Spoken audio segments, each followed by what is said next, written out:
नमस्कार दोस्तों, राम राम दोस्तों। मैं सुरेंद्र बिश्नोई चाणक्य क्लास के डिजिटल प्लेटफॉर्म में आपका हार्दिक स्वागत अभिनंदन करता हूं। देखिए दोस्तों, आज अपन चर्चा करेंगे कंप्यूटर की कुछ फुल फॉर्म के बारे में, कंप्यूटर की कुछ वोकैबुलरी के बारे में। कुछ कंप्यूटर की ऐसी टर्म्स है जो हर प्रतियोगी परीक्षा में एक या दो में से फुल फॉर्म कुछ ही पूछी जाती है दोस्तों। वैसे तो बहुत सारी फुल फॉर्म है दोस्तों, भाई एक दो दिन कंटिन्यू फुल फॉर्म में ही पढ़े तो कुछ नहीं, लेकिन अपने काम की जो मोस्ट इंपोर्टेंट फुल फॉर्म है दोस्तों, मैं आपको कुछ यहाँ पे बता रहा हूँ। साथ साथ आप पेन और नोटबुक लेके बैठे हो, साथ साथ नोट करते रहे दोस्तों और इनको याद करें दोस्तों। देखिए दोस्तों, पहली फुल फॉर्म आती है अपनी एटीएम की। एटीएम आपने नाम सुना होगा, आपने यूज भी किया होगा। एटीएम की फुल फॉर्म होती है automated teller machine. Automated teller machine. देखिए दोस्तों, इसकी फुल फॉर्म होती है ऑटोमेटेड टेलर मशीन। कहीं आपको ऑटोमेटिक भी लिखा मिलेगा, लेकिन ऑटोमेटिक नहीं होता है। इसकी full form automated teller machine ही होता है दोस्तों। और ये मशीन इनपुट और आउटपुट दोनों तरह की मशीन होती है दोस्तों।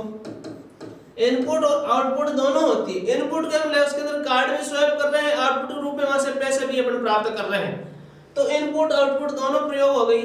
और इस एटीएम के अंदर जिस प्रिंटर का यूज किया जाता है उस प्रिंटर का नाम है थर्मल प्रिंटर।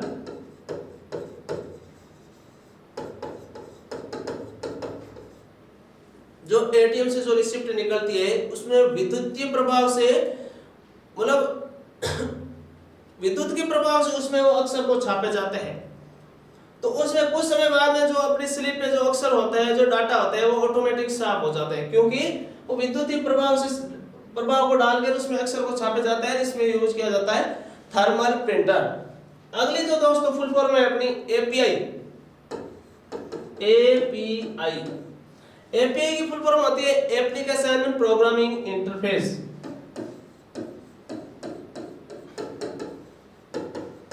एप्लीकेशन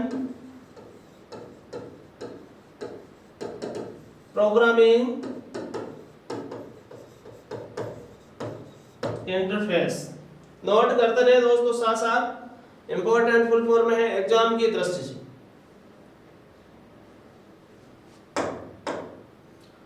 अगली दोस्तों फुल फॉर्म आती है एएलयू। एएलयू क्या होता है कि सीपीयू का पार्ट होता है, सीपीयू का कंप्यूटर का एक भाग होता है, जिसकी फुल फॉर्म होती है अरिथमेटिक एंड लॉजिकल यूनिट। अंकीय एवं तार्किक इकाई। कहने का मतलब सीपीयू के अंदर समस्त गणितीय गणनाएं और तार्किक गणनाएं होती है, वो सारा एएलयू करता है। कंप्यूटर के अंदर समस्त गणितीय गणनाएं कौन करता है? एएलयू करता है। किसके अंदर? सीपीयू के अंदर। तो दोस्तों सीपीयू की फुल फॉर्म क्या होती है? कंप्यूटर का ब्रेन किसको कहा जाता है? सीपीयू को कहा जाता है। कंप्यूटर का मस्तिष्क सीपीयू को कहा जाता है। और सीपीयू की फुल फॉर्म होती है सेंट्रल प्रोसेसिंग यूनिट, केंद्रीय संसाधन इकाई। और इसके साथ में एक सीयू और होता है दोस्तों, जिसकी फुल फॉर्म होती है कंट्रोल यूनिट।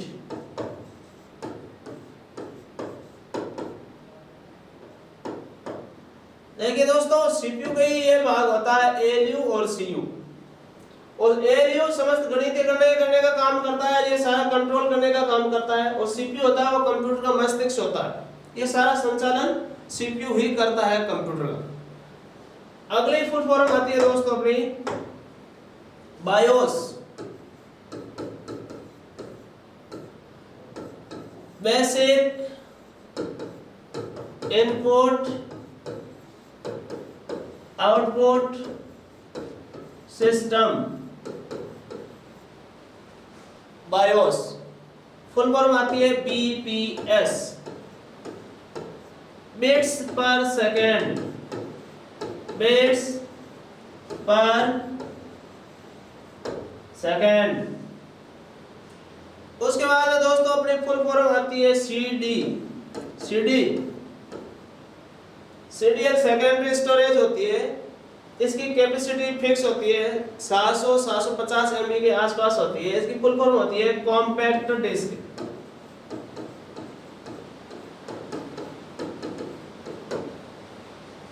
एक डीवीडी और होती है दोस्तों, डिजिटल वीडियो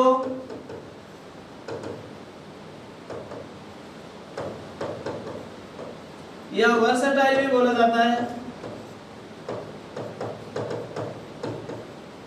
डिजिटल वीडियो या versatile disc. You have written friends, जल्दी नोट करें इनको।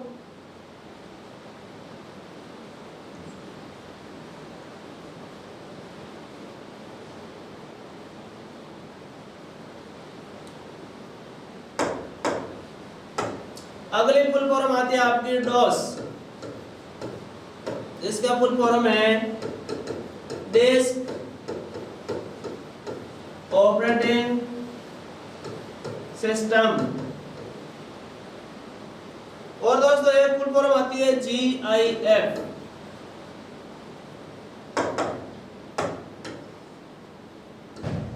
GIF जो अपने व्हाट्सएप वगैरह पे GIF फॉर्मेट की जो पिक्चर अपने को प्राप्त होती है, अपन उसको डाउनलोड करते हैं GIF फॉर्मेट में, उसकी फुल फॉर्म होती है ग्राफिक्स इंटरचेंज फॉर्मेट।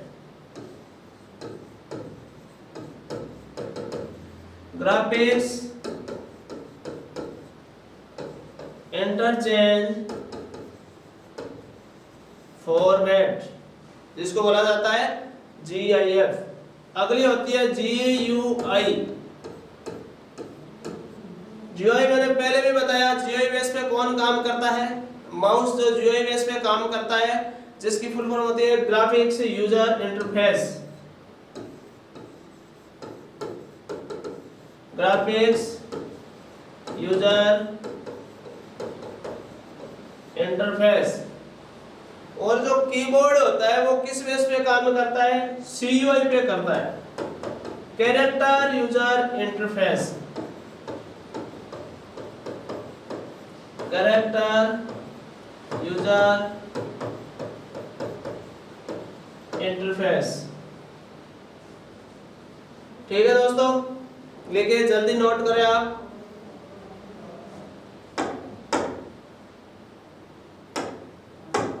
फिर देखो फुल फॉर्म आती है LAN। LAN की फुल फॉर्म होती है लोकल एरिया नेटवर्क।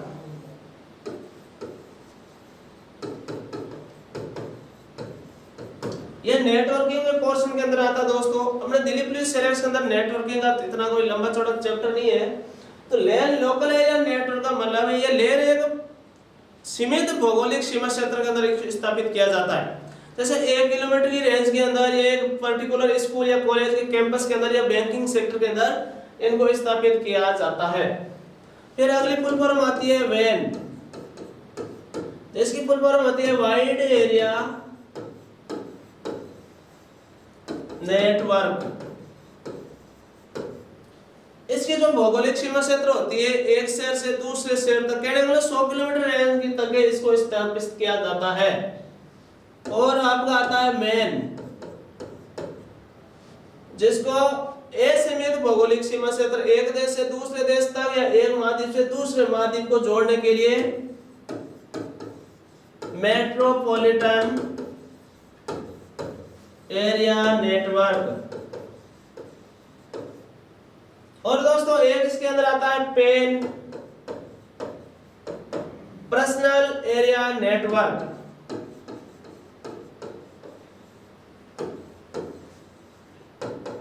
जो ब्लूटूथ वगैरह इसी की श्रेणी में आता है।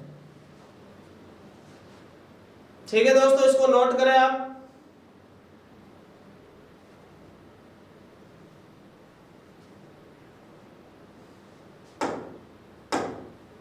अगली फुल फॉर्म आती है, इंपॉर्टेंट भी है, कई बार एग्जाम में पूछी गई है, मॉडेम।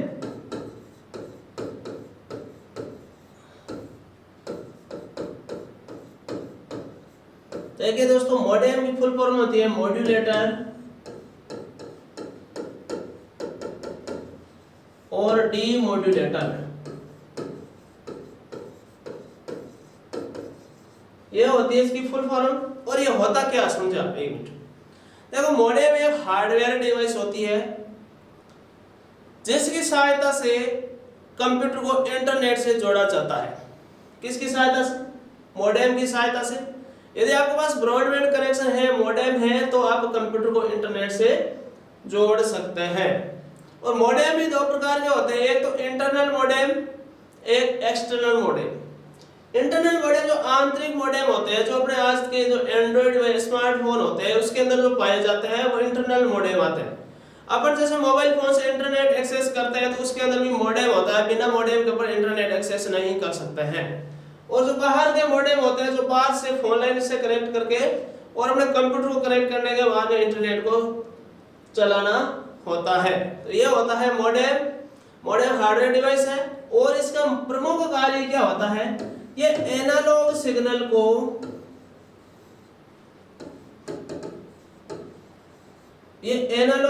को डिजिटल सिग्नल में कन्वर्ट करने का काम करता है और डिजिटल सिग्नल को वापस एनालॉग सिग्नल में कन्वर्ट करने का काम करता है। कौन? Modem, modulator, demodulator. Analogue signal को डिजिटल सिग्नल में बदलने का काम कौन करता है? मॉडेम करता है। मॉडेम को किससे कनेक्ट किया जाएगा तब अपन इंटरनेट की सेवा ले सकते हैं? टेलीफोन लाइन से। मॉडेम मुख्यतः कितने प्रकार के होते हैं? दो प्रकार के होते हैं, इंटरनल मॉडेम और एक्सटर्नल मॉडेम। अगली एक टर्म्स आती है दोस्तों पोस्ट, जिसकी फुल फॉर्म होती है पावर ऑन सेल्फ टेस्ट।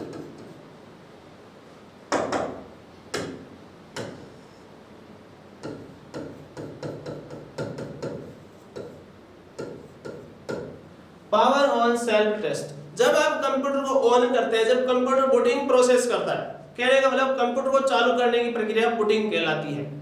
जब आप कंप्यूटर को बूटिंग प्रोसेस करते हैं, कंप्यूटर को ऑन करते हैं, तो ऑन होते ही कंप्यूटर अपने उपकरणों की स्वतः ही जांच कर लेता है, भाई सारे डिवाइस मेरे से कनेक्टेड है या नहीं है, keyboard, mouse, CPU, speaker, monitor, जो भी सारे। उस प्रक्रिया को बोला जाता है पोस्ट, जिसकी फुल फॉर्म होती है पावर ऑन सेल्फ टेस्ट। अगली एक फुल फॉर्म आती है वॉइप। देखिए ये जो सारी जो दोस्तों फुल फॉर्म है बहुत इंपॉर्टेंट है। आप पीछे जितने भी प्रतियोगी एग्जाम हुए थे इनमें से कोई ना कोई फुल फॉर्म उस एग्जाम में पूछी गई है। वॉइप की फुल फॉर्म है वॉइस ओवर इंटरनेट प्रोटोकॉल।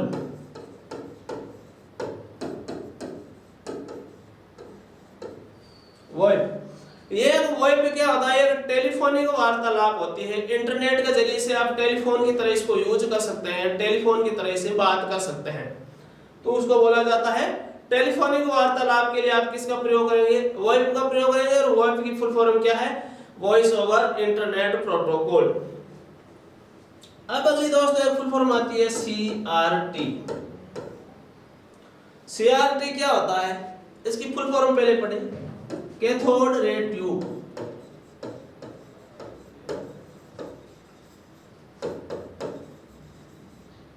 देखिए दोस्तों मॉनिटर का प्रकार है सीआरटी। पुराने जमाने के जो आगे से जब पीछे से उभरे हुए होते थे ना, उनको सीआरटी मॉनिटर बोला जाता है। इन परतों के बीच में एक कैथोड भरा रखा होता है, तो उनको बोला जाता है सीआरटी मॉनिटर। और उसके बाद जो एलईडी मॉनिटर आए दोस्तों, कहने का मतलब सीआरटी से काफी उसके अंदर सुधार किया गया था, जिसका फुल फॉर्म होता है liquid emitted diode. Sorry,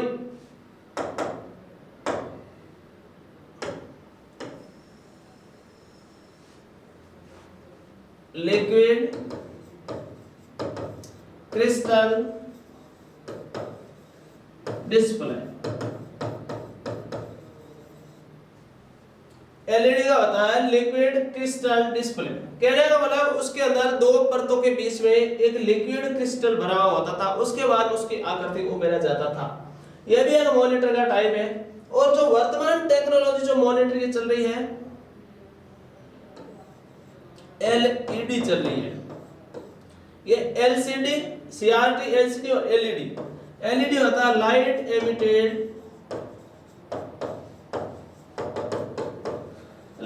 emitted diode. ये दोस्तों मोनेट के टाइप है और इनकी ये फुल फॉर्म है। Important form CRT cathode ray tube, LCD liquid crystal display. LCD है दोस्तों, एलसीडी, और ये एलईडी जो वर्तमान टेक्नोलॉजी चल रही है।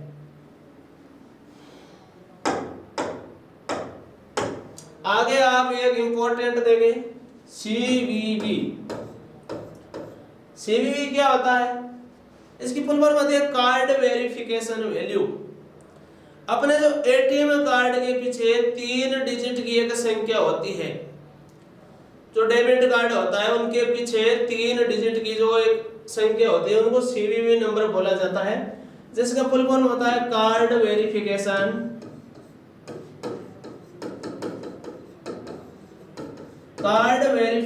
वैल्यू। जो अपने डेबिट कार्ड के पीछे दोस्तों जो संख्या होती है उसको सीवीवी बोला जाता है, जिसकी फुल फॉर्म होती है कार्ड वेरिफिकेशन वैल्यू। इसके बाद अपन फुल फॉर्म पढ़ेंगे ईवीएम। ईवीएम का मतलब होता है electronic voting machine. Electronic voting machine. दोस्तों आप सबने वोट दिया होगा तो वो ईवीएम के थ्रू ही दिया होगा।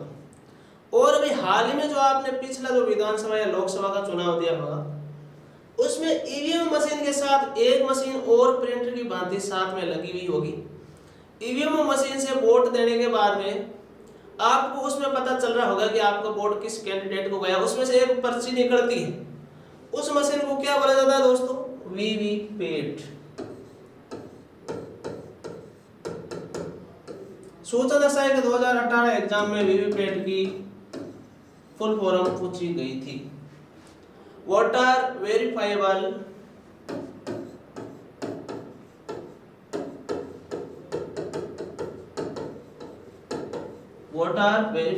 Paper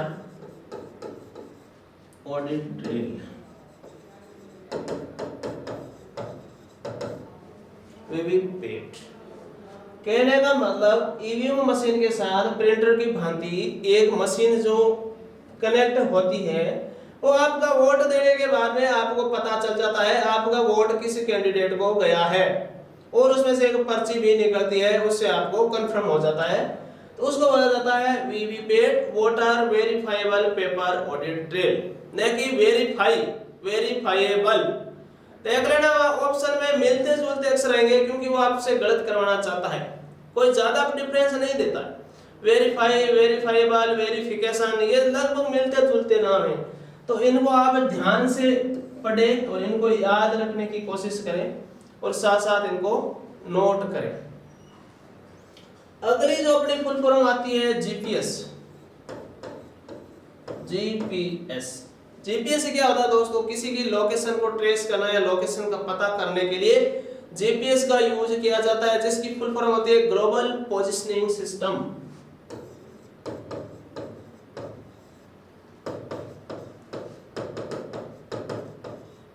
global positioning system. GPS किसी की लोकेशन ट्रेस करने के लिए, किसी का एग्जैक्ट पता लगाने के लिए जीपीएस का यूज किया जाता है।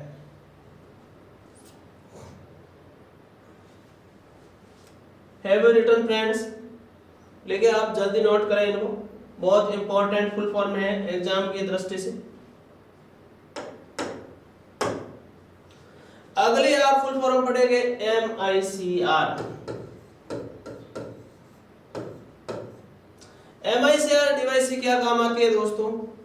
बैंकों के अंदर चेक को पढ़ने के लिए इसका प्रयोग किया जाता है, चेक को क्लियरेंस करने के लिए इसका प्रयोग किया जाता है, जिसकी फुल फॉर्म होती है magnetic ink character recognition. Magnetic ink character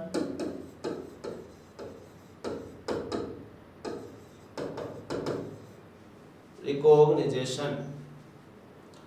अगली दोस्तों एक फुल फॉर्म आती है, इंपॉर्टेंट है, OMR। OMR सीट पे आपने प्रतियोगी परीक्षाओं के लिए आपने दी गई थी, मतलब प्रतियोगी परीक्षाओं को, उत्तर पुस्तिकाओं को जांचने में इसका प्रयोग किया जाता है। किसका? OMR का, जिसकी फुल फॉर्म होती है optical character reader. Optical character reader या रिकॉग्निजेशन भी होता है।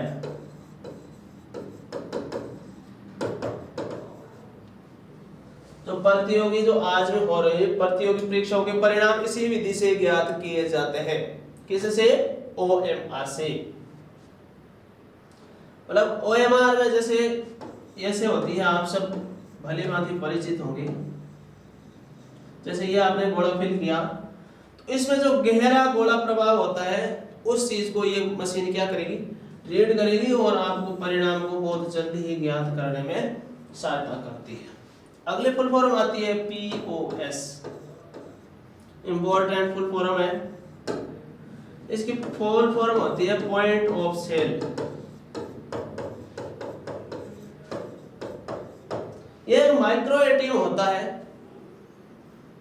इसके क्या करते हैं? ये भी इनपुट आउटपुट दोनों प्रकार की मशीन होती है। POS जैसे आपको रोडवेज के अंदर टिकट मशीन होती है, वही वैसी तो POS मशीन होती है। पेट्रोल पंप पे जो मशीन होती है वो POS मशीन होती है। उसी को, उस टर्मिनल को बोला जाता है point of sale, POS machine.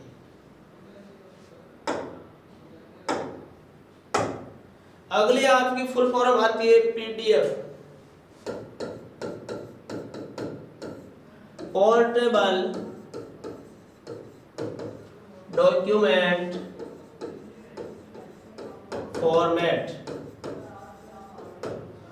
PDF file होती है, आप डाउनलोड वगैरह करते हैं, उसका पूर्ण रूप है पोर्टेबल डॉक्यूमेंट फॉर्मेट। अगली आपकी फुल फॉर्म आती है SSO। SSO आईडी आप क्रिएट करते हैं, SSO बनाते हैं। इसका मतलब एक ही जगह पर आपको जो भी जितने भी सारी सुविधा होती है एक प्लेटफॉर्म पर आपको SSO के थ्रू उपलब्ध हो जाती है। कहने का मतलब उसी जगह आपको, आपने कौन सा फॉर्म भरा, आपको किस सुविधा को लेना है, वो सारा SSO पे आपको इसका लाभ मिल जाता है। तो SSO की फुल फॉर्म होती है single sign on. Single sign on important है, कई बार इसकी फुल फॉर्म पूछी गई है एग्जाम में। और एक और बहुत इंपॉर्टेंट फुल फॉर्म है दोस्तों, मनी।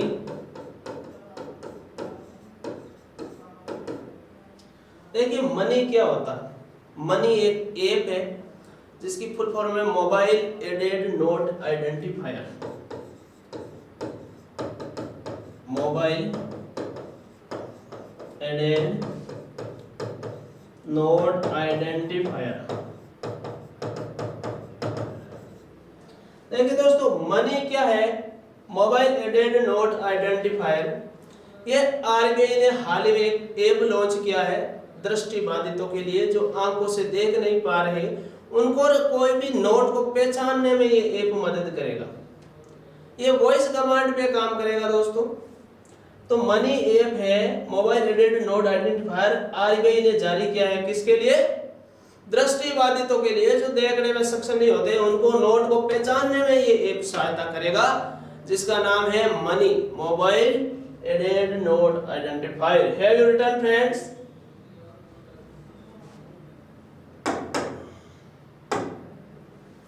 अगली फुल फॉर्म आती है CAD,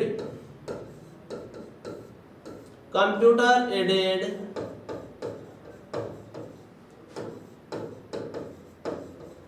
डिजाइन। कहने का मतलब है कोई भी आपको नक्शा 3D वगैरह बनाना होता है तो आप CAD का प्रयोग, मतलब कोई भी ग्राफिक्स डिजाइनिंग में आप CAD का प्रयोग करेंगे, कोई भी मॉडल ग्राफिक्स डिजाइन करने के लिए। ठीक है फ्रेंड्स। उसके बाद अपन फुल फॉर्म लेंगे IRC, internet relay chat.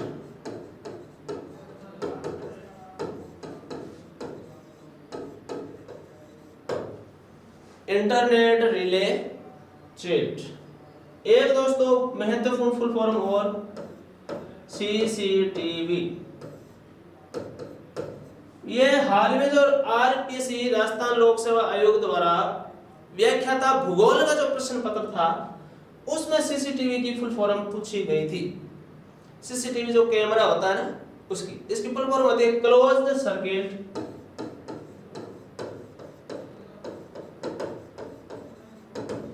Television. CCTV closed circuit television. अगला दोस्त है था क्यूआर कोड। क्यूआर की फुल फॉर्म क्या होती है?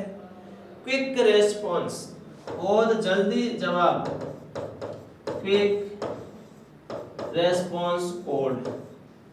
ये क्या करता है? ग्राफिक्स होता है दोस्तों, ग्राफिक्स में से सूचनाओं को रीड करता है और इनका सेलेक्टिंग जो पॉइंट होता है, सेलेक्टिंग डिडक्शन पॉइंट होता है क्यूआर कोड में, वो होते हैं 3। कितने?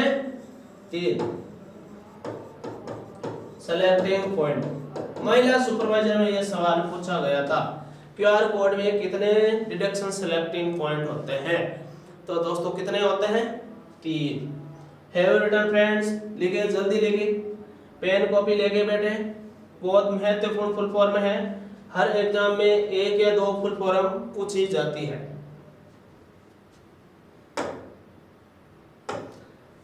उसके बाद एक दोस्तों फुल फॉर्म देखे ओटीपी। सब भली भांति परिचित होंगी। रजिस्टर्ड मोबाइल नंबर पर एक जो यूनिक नंबर आता है जिसको ओटीपी बोला जाता है, जिसकी फुल फॉर्म है one time password. One time password. फिर दोस्तों सिम की फुल फॉर्म राजस्थान पुलिस 2010 पूछी गई है। इसके फुल फॉर्म होता है subscriber identity module. Subscriber identity module. Subscriber identity module SIM, ये एक क्या होता है? 10 अंकों का एक कार्ड होता है जो अपने मोबाइल के अंदर इंसर्ट किया जाता है। अगला फुल फॉर्म आता है आपका एसएमएस। जो आप मैसेज करते हैं, टेक्स्ट मैसेज, उनको बोला जाता है short message service. Short message service. अगली दोस्तों फुल फॉर्म आती है आपकी try.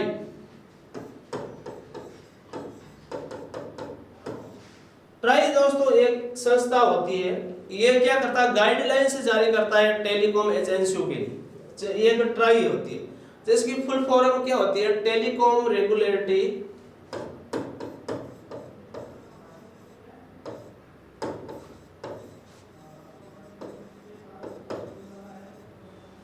Telecom regulatory authority of India.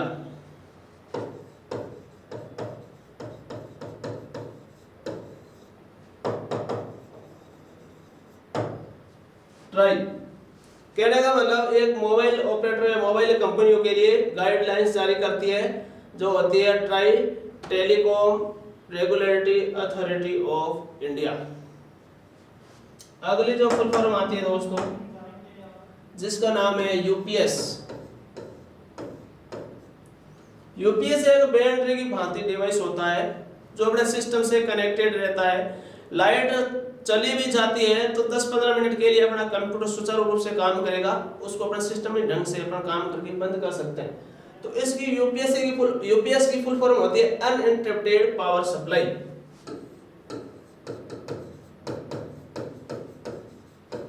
Uninterrupted power supply मतलब बिना किसी रुकावट या बिना किसी बाधा के अनवरत विद्युत सप्लाई करता है ना, उसको बोला जाता है यूपीएस, अनइंटरप्टेड पावर सप्लाई। अगला आता है यूएसबी। इसके बारे में मैंने पहले भी आपको जिक्र किया था, यूनिवर्सल सीरियल बस। यूनिवर्सल सीरियल बस ये एक पोर्ट होता है जिसमें मेमोरी कार्ड, पेन ड्राइव को कनेक्ट किया जाता है यूएसबी पोर्ट के अंदर। अगली फुल फॉर्म है LTE, इंपॉर्टेंट है। जो अपने मोबाइल के कोने में एक नाम लिखा हुआ आता है LTE, इसका क्या फुल फॉर्म होता है? Long term evaluation, long term evaluation, LTE। अगली दोस्तों एक फुल फॉर्म आती है अपनी गूगल गुरु की। गूगल के बारे में सब जानते होंगे। चटाक से अपने को कोई भी जानकारी लेनी होती है तो तुरंत गूगल की सहायता लेते हैं दोस्तों। और गूगल की फुल फॉर्म क्या है? Global organisation of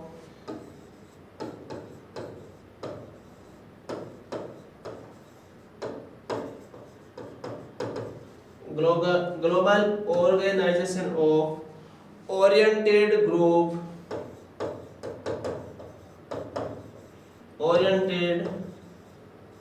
group of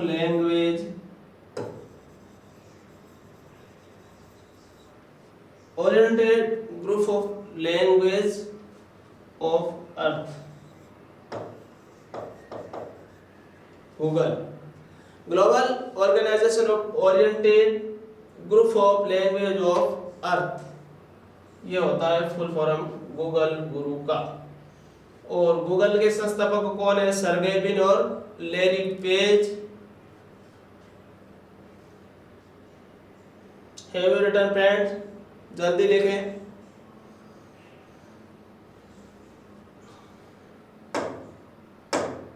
अगली जो अपनी फुल फॉर्म आती है दोस्तों वो आती है जियो की। जियो, इसकी फुल फॉर्म होती है जॉइंट इम्प्लीमेंटेशन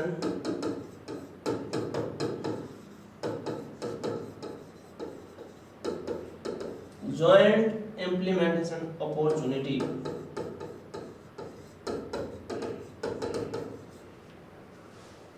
जियो।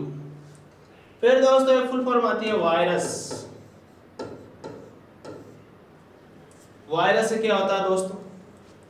ये एक तरह का सॉफ्टवेयर होता है, एक तरह का कंप्यूटर प्रोग्राम होता है जो कंप्यूटर में अनावश्यक रूप से घुस के कंप्यूटर में क्षति पहुंचाने का काम करता है, जिसको बोला जाता है वायरस, जिसकी फुल फॉर्म है विटल इंफॉर्मेशन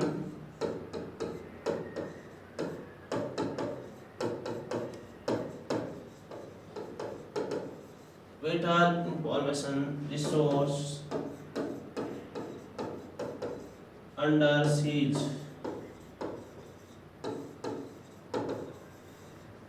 ये होता है वायरस।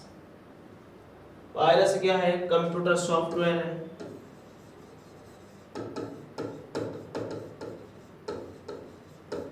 कंप्यूटर प्रोग्राम है जो अनावश्यक रूप से अपने सिस्टम के अंदर घुस के अपने कंप्यूटर को क्षति पहुंचाने का काम करता है।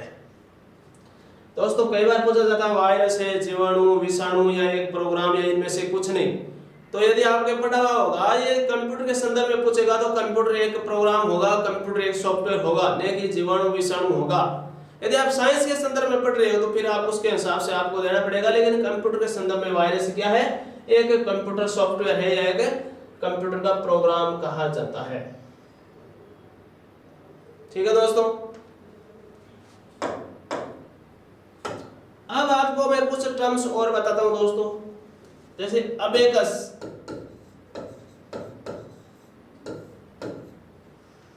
अबेकस क्या है दोस्तों? सबसे पहले गणना करने वाला यंत्र था कंप्यूटर की दुनिया में। सबसे पहले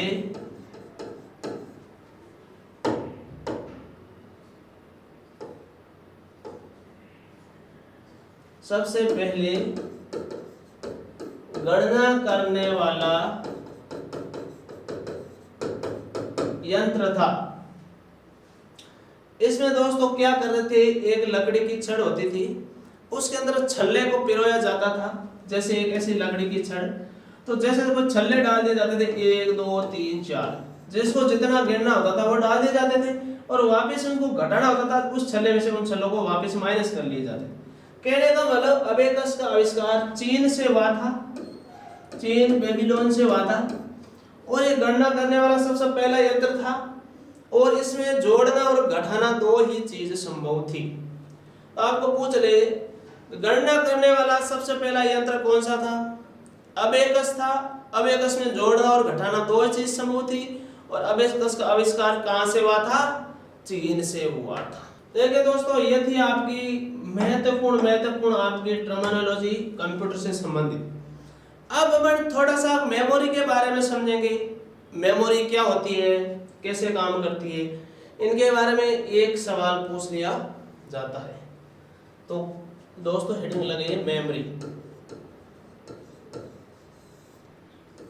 मेमोरी को मतलब क्या बोलता है? स्मृति भी बोलते हैं या याददाश्त भी कहा जाता है। तो कंप्यूटर में मेमोरी क्या होती है? कंप्यूटर में मेमोरी वह स्थान होता है जहां पर एक यूजर द्वारा दिए गए निर्देश को, डाटा और निर्देशों को क्या किया जाता है? स्टोर किया जाता है। डाटा और इंस्ट्रक्शन को क्या किया जाता है? सेव करने किया जाता है या भंडारित किया जाता है मेमोरी के अंदर। कोई भी मेमोरी के अंदर डाटा और निर्देश कहाँ स्टोर करेंगे? मेमोरी के अंदर ही तो करेंगे। इन फ्यूचर अपने को जब भी जरूरत पड़ेगी तो वापस वहां से क्या कर लेंगे? डाटा को रिट्रीव कर लेंगे, डाटा को फेच कर लेंगे, डाटा को उठा लेंगे। तो मेमोरी क्या हो गया? मेमोरी कंप्यूटर में वह स्थान होता है जहां पर एक यूजर द्वारा दिए गए डाटा और निर्देशों के स्टोर किया जाता है। कंप्यूटर में मेमोरी मुख्यतः दो प्रकार की होती है दोस्तों। कंप्यूटर में मेमोरी मुख्यतः दो प्रकार की होती है। वो कौन कौन सी मेमोरी होती है दोस्तों? एक तो मेन मेमोरी जो मुख्य मेमोरी होती है, एक तो मेन मेमोरी, इसको मुख्य मेमोरी कहा जाता है या प्राइमरी मेमोरी कहा जाता है। एक दूसरी मेमोरी होती है जिसको बोला जाता है सहायक मेमोरी यानी सेकेंडरी मेमोरी। तो देखिए कौन कौन सी मेमोरी होती है कंप्यूटर की दोस्तों। कंप्यूटर में मेमोरी कितने प्रकार की होती है? दो प्रकार की होती है। एक नंबर कौन सी मेमोरी होती है दोस्तों? मुख्य मेमोरी, जिसको प्राइमरी मेमोरी भी कहा जा सकता है या मेन मेमोरी भी कहा जा सकता है। Main memory. और दूसरी मेमोरी होती है वो सेकेंडरी मेमोरी होती है। अब पहले देखें मुख्य मेमोरी कितने प्रकार की होती है दोस्तों। मुख्य मेमोरी दो प्रकार की होती है। ये कौन कौन सी होती है? ये होती है एक रैम, दूसरी होती है रोम। ये मुख्य मेमोरी होती है दोस्तों। रैम मेमोरी होती है, इसको वोलेटाइल मेमोरी भी कहा जाता है। वोलेटाइल मेमोरी या इसको अस्थायी मेमोरी।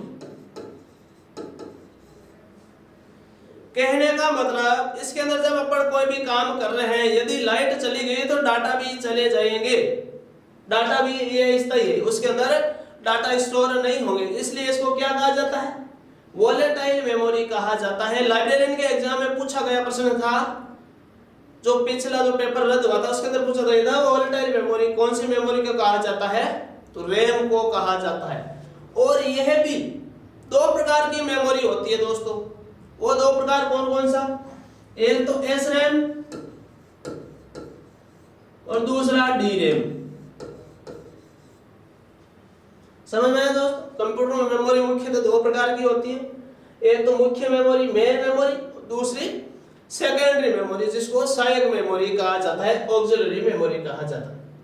तो रैम मेमोरी होती है जिसकी फुल फॉर्म होती है रैंडम एक्सेस मेमोरी। इसकी फुल फॉर्म क्या होती है दोस्तों? Random access memory. इनकी फुल फॉर्म में इंपॉर्टेंट है दोस्तों, नोट करते रहे साथ साथ। रैंडम एक्सेस मेमोरी, और इस मेमोरी को क्या कहा जाता है? वोलेटाइल मेमोरी कहा जाता है, अस्थायी मेमोरी कहा जाता है। कहने का मतलब विद्युत या लाइट के चले जाने के बाद में इसमें जो भी डाटा है वो तुरंत नष्ट हो जाते हैं, डाटा डिलीट हो जाते हैं। इसलिए इसको अस्थायी मेमोरी कहा जाता है। और ये मेमोरी मुख्यतः दो प्रकार की होती है। वो कौन कौन सी? SRAM और DRAM। फिर अपनी मुख्य यानी मेन मेमोरी दो प्रकार की अगली होती है रोम। रोम की फुल फॉर्म होती है रीड ओनली मेमोरी।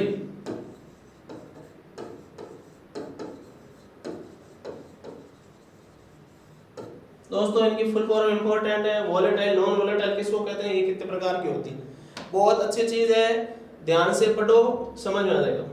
रोम का full form read only memory. Volatile memory कौन सी होती है? रैम। तो रोम कौन सी हो गई? Non volatile memory. तो दोस्तों इसको क्या कह लेंगे? Non volatile memory. कहने का मतलब जो डाटा यह एक स्थायी मेमोरी होती है, परमानेंट। देखिए इसमें सीधे सब पूछ दे करने में से कौन सी परमानेंट मेमोरी है, स्थायी मेमोरी होती है रैम, रोम या दोनों, या इनमें से कोई नहीं। स्थायी मेमोरी होती है रोम, अस्थायी मेमोरी होती है रैम। और अस्थायी का मतलब वॉलेटाइल मतलब डाटा का नाशवान मेमोरी। या आपको ऐसा पूछ लेगा नाशवान मेमोरी कौन सी है, उड़ने वाली मेमोरी कौन सी है, तो सारा वो कौन सी हो जाएगी? रैम। और रोम नॉन वॉलेटाइल मेमोरी होती है और ये मुख्यतः तीन प्रकार की होती है। कितने प्रकार की होती है? तीन। पहली होती है पीरोम, अगली होती है ईपीरोम और 3 नंबर की होती है डबल ईपीरोम। नोट करें आप, इससे आगे अपन डिस्कस करेंगे। देखो रैम वॉलेटाइल मेमोरी, और इस कंप्यूटर की प्रमुख मेमोरी, मुख्य मेमोरी किसको माना जाता है? रैम को मेमोरी। ये अस्थायी मेमोरी होती है, इस पर डाटा कंप्यूटर बंद होने पर क्या हो जाता है? डिलीट हो जाता है। इसलिए इसको कौन सी मेमोरी कहा जाता है? वॉलेटाइल मेमोरी कहा जाता है। और ये कितने प्रकार की होती है? SRAM और DRAM, ये दो प्रकार की होती है। देखो SRAM, SRAM की फुल फॉर्म क्या होती है? स्टैटिक रैंडम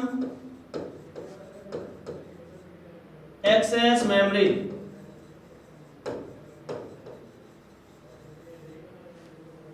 SRAM की फुल फॉर्म क्या होती है? Static random access memory. कहने का मतलब इस मेमोरी को बार बार रिफ्रेश करने की जरूरत नहीं पड़ती है।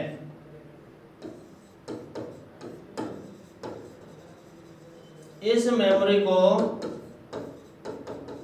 बार बार रिफ्रेश मतलब ताजा रिफ्रेश करने की जरूरत नहीं है, जरूरत नहीं पड़ती है। ठीक है दोस्तों। और दूसरी मेमोरी कौन सी हो गई? DRAM। DRAM की फुल फॉर्म क्या है? Dynamic random access memory. Dynamic random access memory. तो दोस्तों SRAM मेमोरी को बार बार रिफ्रेश करने की जरूरत नहीं पड़ती है। तो DRAM को क्या करना पड़ता है? जल्दी जल्दी या बार बार रिफ्रेश करने की जरूरत होती है। इसको बार बार रिफ्रेश करने की जरूरत होती है। ये दोस्तों रैम से आपको कोई भी सवाल पूछेगा, आप इससे बार कहीं नहीं पूछेगा, कोई सवाल बनेगा ही नहीं आपकी लेवल का। देखिए रैम होती है वो वॉलेटाइल मेमोरी होती है, अस्थायी मेमोरी होती है, नाशवान मेमोरी होती है, उड़ने वाली मेमोरी होती है, ये भी कह। और रैम की full form random access memory होती है। रैम मुख्यतः दो प्रकार की होती है, SRAM और DRAM। SRAM static random access memory, जिसको क्या करता है? बार बार रिफ्रेश करने की जरूरत पड़ती है। DRAM dynamic random access memory, जिसको बार बार रिफ्रेश करने की जरूरत नहीं पड़ती है दोस्तों। ठीक है दोस्तों, आप लिख लें और इनसे 10 सवाल बन सकते हैं इतनी दूर में से, आप ध्यान से पढ़ें। इनकी full form, volatile, non volatile, प्रकार, बार बार रिफ्रेश की जरूरत नहीं है, वो सारा आपको पढ़ना पड़ेगा दोस्तों। अब अगले जो मेन मेमोरी 2 नंबर की है वो कौन सी है? वो है रोम। रोम की full form read only memory. ये कौन सी मेमोरी होती है? ये एक स्थायी मेमोरी होती है। यह स्थायी मेमोरी होती है और इसको क्या कहा जाता है? Non volatile. और इसको कौन सी मेमोरी कहा जाता है? नॉन वोलेटाइल मेमोरी कहा जाता है। इसमें कंप्यूटर को स्टार्ट करने वाले प्राथमिक प्रोग्राम एवं सेटिंग इसी में ही तो सेव होती है दोस्तों। तो लिखो, इसमें कंप्यूटर को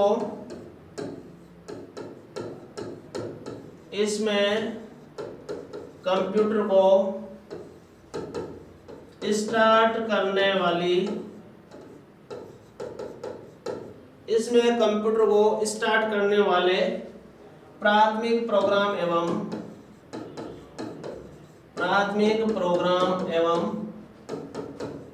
सेटिंग होती है। मतलब जो प्राइमरी प्रोग्राम की जो भी सेटिंग होती है वो किस में पाई जाती है दोस्तों? वो रोम के अंदर पाई जाती है। और इससे अपन क्या कर सकते हैं? यदि लाइट चली भी गई तो डाटा क्या होंगे? नष्ट नहीं होंगे, वो कंप्यूटर के अंदर स्टोर हो जाएंगे। तो लिखो, रोम मुख्यतः रोम 3 प्रकार की होती है। 3 प्रकार की होती है। कौन कौन सी? पहली दोस्तों पी रोम। पहली कौन सी थी? PROM. इसकी फुल फॉर्म प्रोग्रामेबल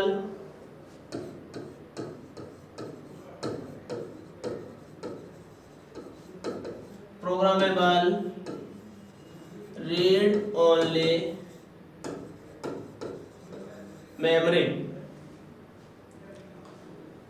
इस चिप में एक प्रोग्राम को स्टोर किया जा सकता है और यदि प्रोग्राम में कोई त्रुटि हो तो इसमें कोई सुधार नहीं किया जा सकता। और यहां से क्वेश्चन पूछा जाता है, यदि प्रोग्राम में कोई भी त्रुटि या एरर हो, कंप्यूटर प्रोग्राम में कोई भी त्रुटि या एरर हो, उसको क्या बोला जाता है दोस्तों? उसको बोला जाता है बग। दोबारा ध्यान से सुनना, कई बार प्रश्न पूछा जाता है कंप्यूटर प्रोग्राम में कोई भी त्रुटि या कोई भी एरर होती है तो उसको क्या बोला जाता है? उसको बग बोला जाता है और उसको सुधारने की प्रक्रिया को डीबग कहा जाता है।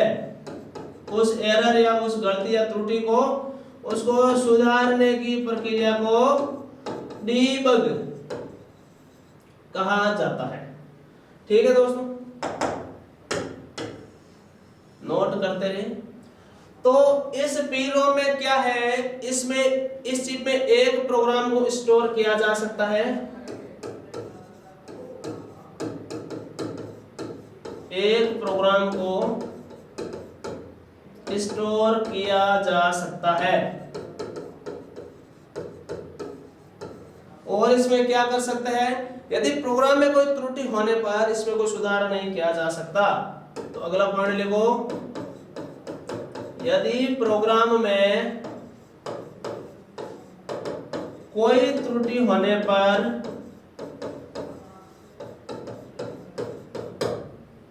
इसमें कोई सुधार नहीं किया जा सकता है।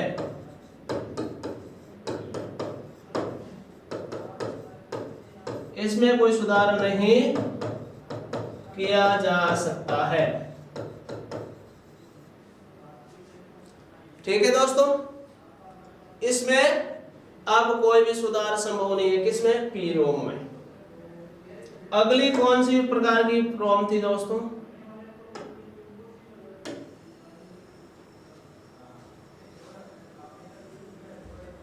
बेटा रहा हूं दोस्तों, नोट कर लेना। अगली चौथी ईपी रोम 2 नंबर की कौन सी रोम थी? ईपी रोम, जिसका फुल फॉर्म होता है इरेजेबल प्रोग्रामेबल इरेजेबल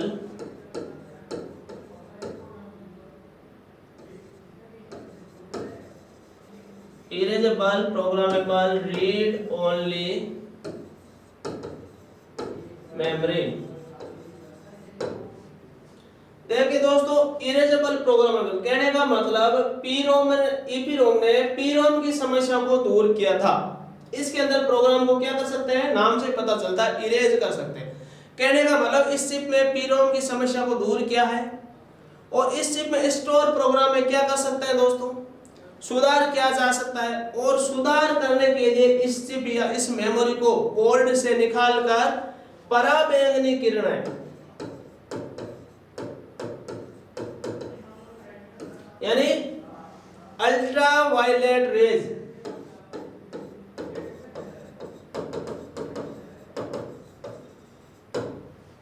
पराबैंगनी किरणों के सामने रखा जाता है और जिसमें जो स्टोर डाटा होता है वो डिलीट हो जाता है। तो यहां से एक अच्छा प्रश्न बनता है, कौन सी मेमोरी में डाटा स्टोर पराबैंगनी किरणों की सहायता से मिटाया या हटाया जाता है? पीरोम में। पीरोम की full form erasable programmable read only memory. पीरोम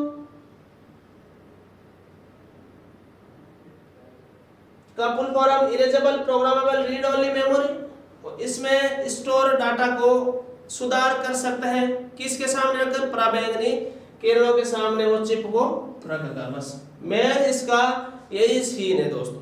मतलब इस चिप में पीरोम की समस्या को दूर किया है, इस चिप में स्टोर प्रोग्राम में सुधार किया जा सकता है और सुधार करने के लिए इस चिप को अल्ट्रा वायलेट यानी सूर्य की जो पराबैंगनी किरणें होती है उनके सामने रखने से इसमें डाटा इरेज हो जाते हैं, डाटा डिलीट हो जाता है, तो ऑटोमेटिक इसमें इंप्रूव हो जाता है।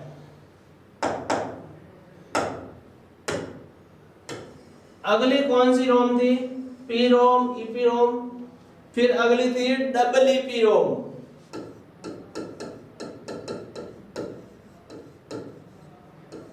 Double EPROM electrically erasable electrically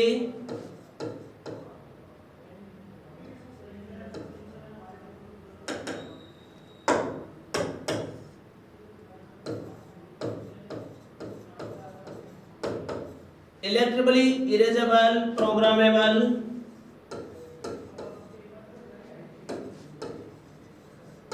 read only memory.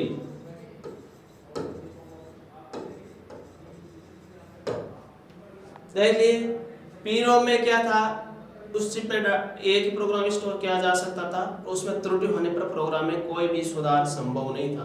फिर डबल ईपीरोम में क्या था, erasable programmable read only memory. मतलब पीरोम की ईपीरोम ने समस्याओं को दूर किया था, मतलब उसमें जो भी डाटा था उस चिप में से डाटा को हटा सकते थे कि चिप को पराबैंगनी किरणों के सामने रखकर। फिर आता है double EPROM electrically erasable programmable read only memory.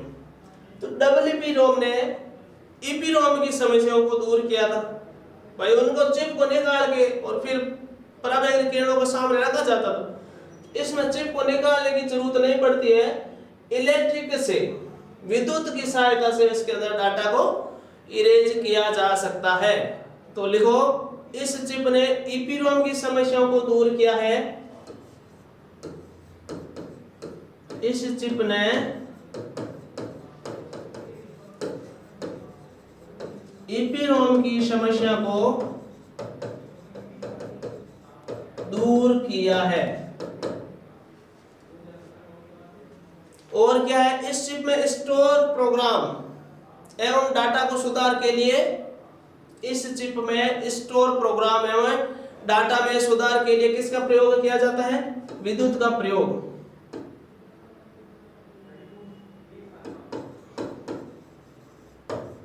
विद्युत का प्रयोग लिख लेना दोस्तों। इस चिप में स्टोर प्रोग्राम एवं डाटा में सुधार के लिए विद्युत का प्रयोग, इलेक्ट्रिकली का प्रयोग किया जाता है। रीड ओनली मेमोरी ये नॉन वोलेटाइल होती है, ये स्थायी मेमोरी होती है और कंप्यूटर के जो प्राथमिक प्रोग्राम और सेटिंग जो होते हैं वो किस में पाए जाते हैं? रोम में। और रोम कितने प्रकार की होती है? 3 प्रकार की, पी रोम, ईपी रोम और डबल ईपी रोम। और दोस्तों रोम में मुख्यतः 2 प्रकार के प्रोग्राम भी और पाए जाते हैं। वो कौन कौन से प्रोग्राम है आप देखें। तो रोम में मुख्यतः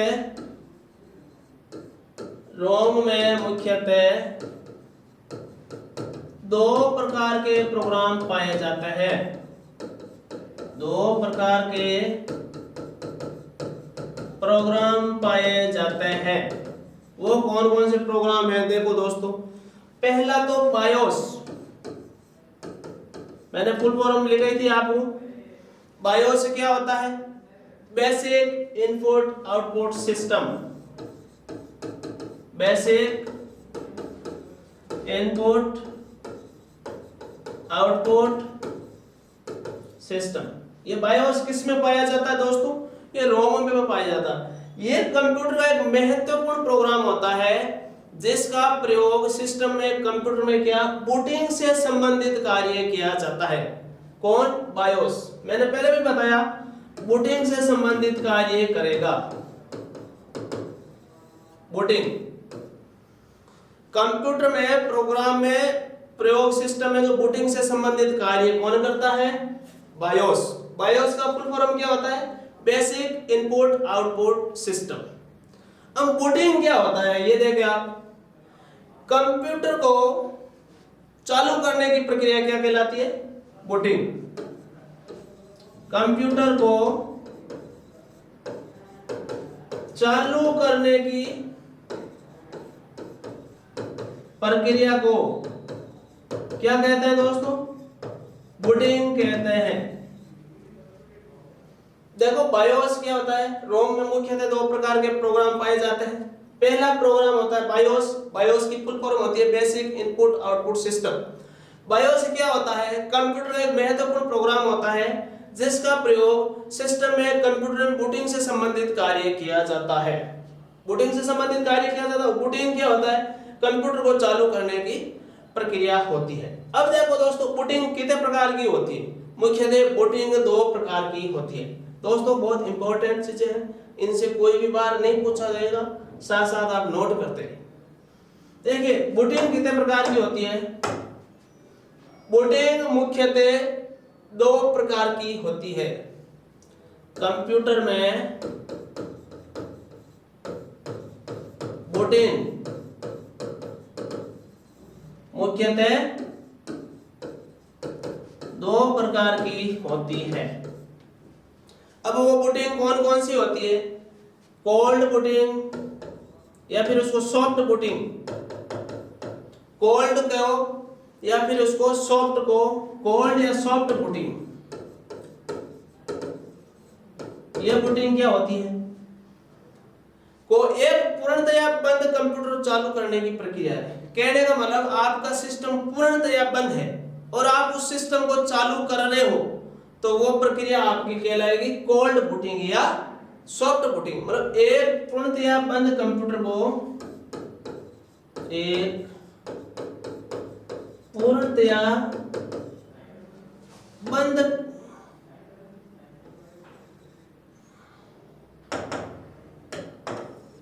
एक पूर्णतया बंद कंप्यूटर को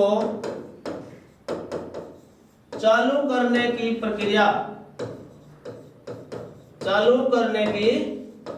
प्रक्रिया कोल्ड बूटिंग या सॉफ्ट बूटिंग कहलाती है। दूसरी बूटिंग होती है वार्म बूटिंग। वार्म या फिर इसको हॉट बूटिंग भी कह दूं। यह बूटिंग क्या कार्य करेगी दोस्तों? चालू सिस्टम को बंद करके पुनः चालू करने की प्रक्रिया। कहने का मतलब कंप्यूटर को जो रीस्टार्ट करने की प्रक्रिया होती है वो हॉट बूटिंग या वार्म बूटिंग कहलाती है। चालू सिस्टम को बंद करके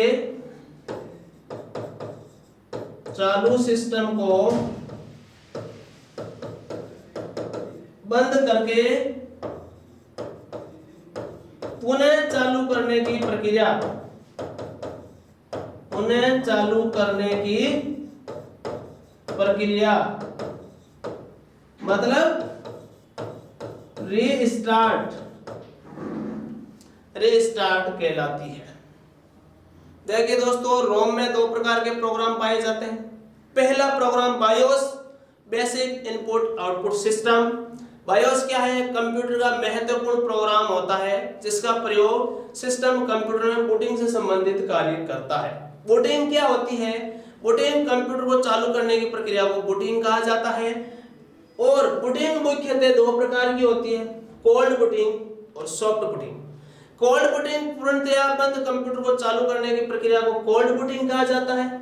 और वार्म बूटिंग या हॉट बूटिंग चालू सिस्टम को बंद करके पुनः चालू करने की प्रक्रिया, कहने का मतलब कंप्यूटर को रीस्टार्ट करने की प्रक्रिया वार्म बूटिंग कहलाता है। तो एक नंबर का प्रोग्राम ये था बायोस। ये बायोस था बूटिंग से संबंधित। बूटिंग दो प्रकार की होती है, कोल्ड सॉफ्ट बूटिंग, वार्म या हॉट बूटिंग। दूसरा प्रकार का जो रोम के अंदर प्रोग्राम पाया जाता है वो होता है फर्मवेयर।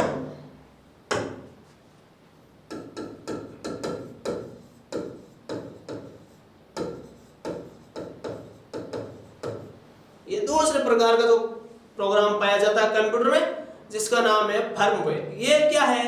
यह कंप्यूटर में मूलभूत निर्देशों का समूह होता है। यह कंप्यूटर में मूलभूत निर्देशों का समूह होता है। यह कंप्यूटर में मूलभूत निर्देशों का समूह होता है जिसकी सहायता से एक कंप्यूटर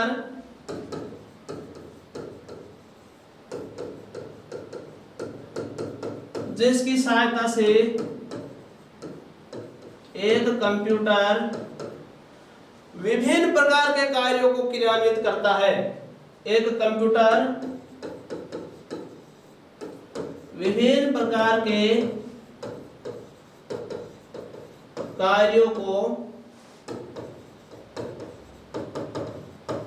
क्रियान्वित करता है। ये होता है दोस्तों फर्मवेयर। फर्मवेयर क्या होता है? कंप्यूटर में मूलभूत निर्देशों का एक समूह होता है जिसकी सहायता से एक कंप्यूटर में विभिन्न प्रकार के कार्यों को क्रियान्वित करने का काम करता है। तो रोम में मुख्यतः कितने प्रकार के फंक्शन पाए जाते हैं दोस्तों? दो प्रकार के, पहला बायोस, दूसरा firmware. BIOS basic input output system जो क्या करता है? बूटिंग से संबंधित कार्य करता है। बूटिंग क्या होता है? कंप्यूटर को चालू करने की प्रक्रिया को बूटिंग कहा जाता है। और बूटिंग मुख्यतः दो प्रकार की होती है। दो कौन कौन सी? हॉट बूटिंग और कोल्ड बूटिंग, या कोल्ड को सॉफ्ट बूटिंग या हॉट या वार्म बूटिंग। और दूसरा फर्मवेयर। फर्मवेयर कंप्यूटर में मूलभूत निर्देशों का जो समूह होता है जिसकी सहायता से एक कंप्यूटर विभिन्न प्रकार के कार्यों को क्रियान्वित करने का कार्य करता है। सेकेंडरी मेमोरी होती है, सहायक मेमोरी, कंप्यूटर की सहायक मेमोरी, ऑक्सिलरी मेमोरी। सहायक मेमोरी कौन कौन सी होती है कंप्यूटर की? जैसे हार्ड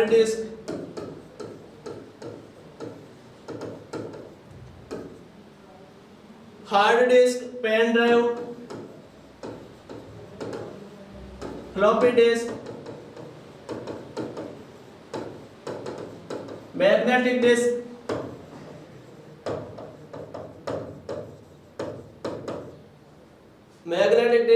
डीवीडी, डीवीडी की full form digital video disc या वर्सेटाइल डिस्क, या फिर बीआरडी फुल फॉर्म में पूछी जाती है, full form Blu ray disc.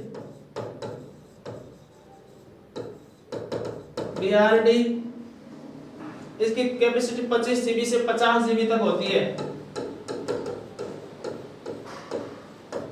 BRD यह जो कंप्यूटर की सारी सहायक मेमोरियां होती है उसकी मेमोरी को बढ़ाने में सहायता करती है। DVD, CD, hard disk, pen drive, floppy disk, magnetic disk, pen, ये सारी कौन सी मेमोरी होती है? सहायक मेमोरियां होती है। और कंप्यूटर में कुछ एक विभिन्न प्रकार की और मेमोरियां होती है जिनके बारे में अपन देखते हैं। देखो, एक कैश मेमोरी होती है। कौन सी मेमोरी? Cache memory.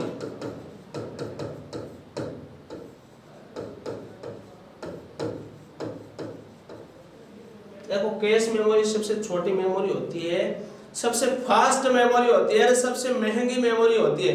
ये प्राइमरी मेमोरी और सीपीयू के बीच में लगी रहती है।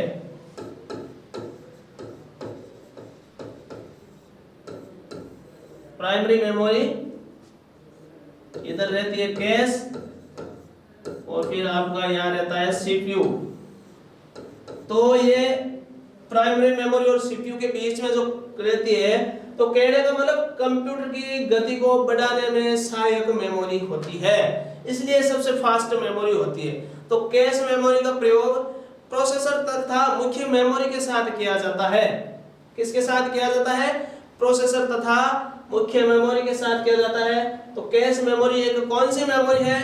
एक अस्थायी मेमोरी है।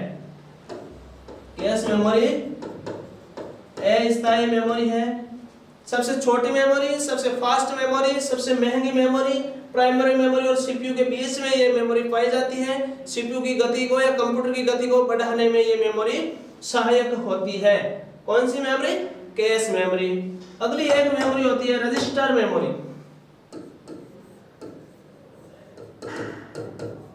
रजिस्टर्स, यह भी एक कंप्यूटर के अंदर मेमोरी है, सबसे तेज एवं पावरफुल मेमोरी होती है। सबसे तेज एवं पावरफुल मेमोरी कौन सी? रजिस्टर। ये माइक्रो प्रोसेसर के साथ लगी रहती है।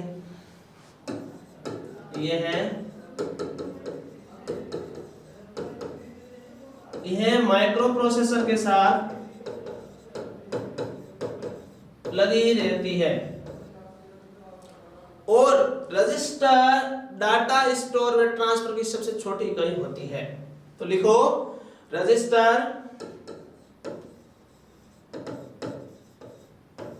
डाटा स्टोर व डाटा को मतलब ट्रांसफर, डाटा स्टोर में ट्रांसफर की सबसे छोटी इकाई होती है। ट्रांसफर की सबसे छोटी इकाई कौन सी होती है? रजिस्टर। ये जो माइक्रो प्रोसेसर के साथ कनेक्ट रहती है, ये पावरफुल है और तेज है। कैश मेमोरी प्राइमरी मेमोरी और सीपीयू के बीच में लगी रहती है, वो बहुत फास्ट मेमोरी है क्योंकि वो सीपीयू की गति को बढ़ाने में सहायक मेमोरी होती है। मेमोरी यूनिट, मेमोरी यूनिट मतलब मेमोरी मापने की इकाइयां। मेमोरी मापने की इकाइयां। अभी देखिए मेमोरी की सबसे छोटी इकाई कौन सी होती है? मेमोरी की सबसे छोटी इकाई होती है बिट। बिट या बाइनरी बोल दो इसको। बाइनरी संख्या कौन सी होती है? 0 या 1। लिखते रहे साथ साथ दोस्तों, बहुत इंपॉर्टेंट। तो मेमोरी मापने की सबसे छोटी इकाई कौन सी है? बिट। बिट या इसको बाइनरी डिजिट भी कह सकते हैं। बाइनरी डिजिट 0 या 1। उसके बाद में निबल। निबल होता है वो दोस्तों 4 बिट का होता है। 4 बिट बराबर 1 निबल या निबल बराबर 4 बिट, मतलब 4 बिट का बनकर 1 निबल बनता है। फिर बनता है आपका बाइट। बाइट कितना होता है? 8 बिट का होता है। 8 बिट या यूं कह दो 2 निबल। एग्जामिनर कैसे भी सवाल पूछ लेगा आपसे गलत करवाने के लिए। आपको पूछेगा 8 बिट नहीं देगा कि 2 निबल बराबर होता है बिट बाइट निबल। तो बाइट होता है 8 बिट का। 8 बिट का मतलब 2 निबल, 1 निबल 4 बिट का, 4 4 8 बिट, 8 बिट बराबर 1 बाइट होता है। ठीक है दोस्तों। फिर 1024 बाइट। 1000 को नोट करते रहे दोस्तों। 1024 बाइट बराबर क्या होता है? 1 केबी। केबी बोले तो किलो बाइट। कभी कभी यहीं से ही फुल फॉर्म पूछ लेता है, केबी, एबी, जीबी, टीबी, पीबी, इनकी फुल फॉर्म बताओ। तो ये भी 1024 बाइट बराबर 1 केबी 1 किलो बाइट। फिर 1024 केबी 1024 केबी बराबर 1 एमबी। एमबी का मतलब होता है मेगाबाइट।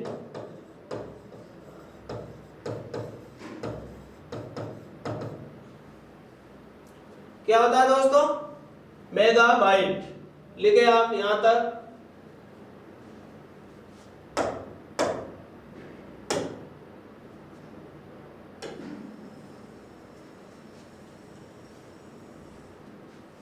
फिर 1024 एमबी मतलब 1024 मेगाबाइट बराबर 1 जीबी मतलब गीगाबाइट।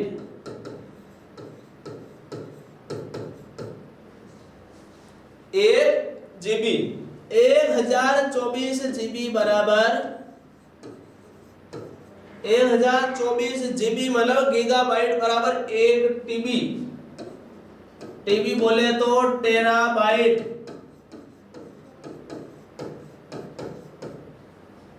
तो मेमोरी मापने की सबसे बड़ी इकाई यही है क्या दोस्तों? टीबी तक दे रखा है कई बुकों में जीबी तक दे रखा है, लेकिन यहां से आगे तक का ग्राम सेवक में क्वेश्चन पूछ सका है मेमोरी मापने की सबसे बड़ी इकाई कौन सी है। तो फिर 1024 टीबी बराबर 1 पीबी। 1 पीबी बोले तो पेटाबाइट।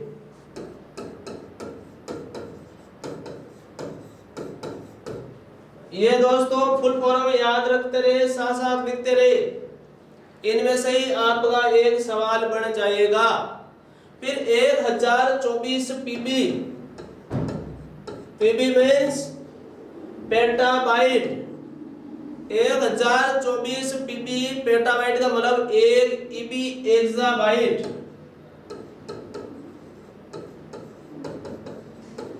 एक एक्साबाइट।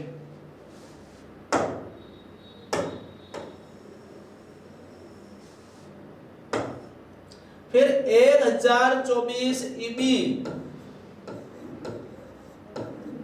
1024 ईबी का मतलब एक्साबाइट का मतलब 1 जेडबी जेटाबाइट।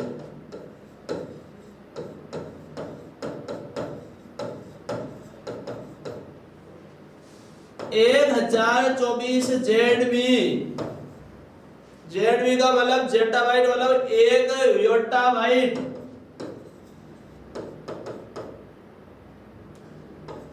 एक योटाबाइट। ये सवाल पूछा था ग्राम से। कहने का मतलब वो लास्ट मेमोरी कहां तक दे। 1 योटाबाइट 1024 वाईबी बोले तो योटाबाइट बराबर 1 ब्रोंटोबाइट।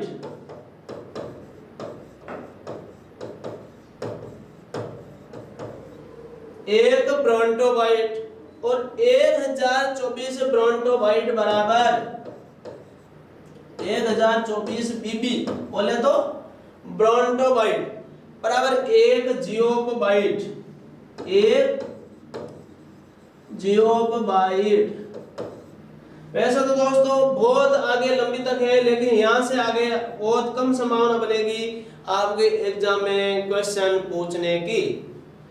तो सबसे छोटी इकाई बिट 0 और 1 और सबसे बड़ी इकाई जहां तक पढ़ रहा है जियो 1024 पीबी ब्रोंटोबाइट बराबर 1 जियोबाइट।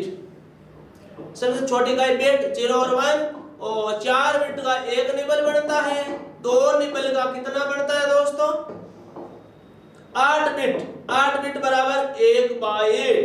यहां तक थोड़ा ध्यान से समझना, एग्जामिनर कभी ऊपर से सवाल पूछ लेते हैं और आप गलत कर बैठते हो। ये जो मेमोरी मापने की जो मेमोरी इकाइयां थी इनको ध्यान से याद करना और इनकी फुल फॉर्म भी आप ध्यान से रट लेना। इनमें से एक सवाल पूछा जाता है। दोस्तों मैं आशा करूंगा कि आपने ध्यानपूर्वक पढ़ा होगा और इसको समझा होगा। जय हिंद।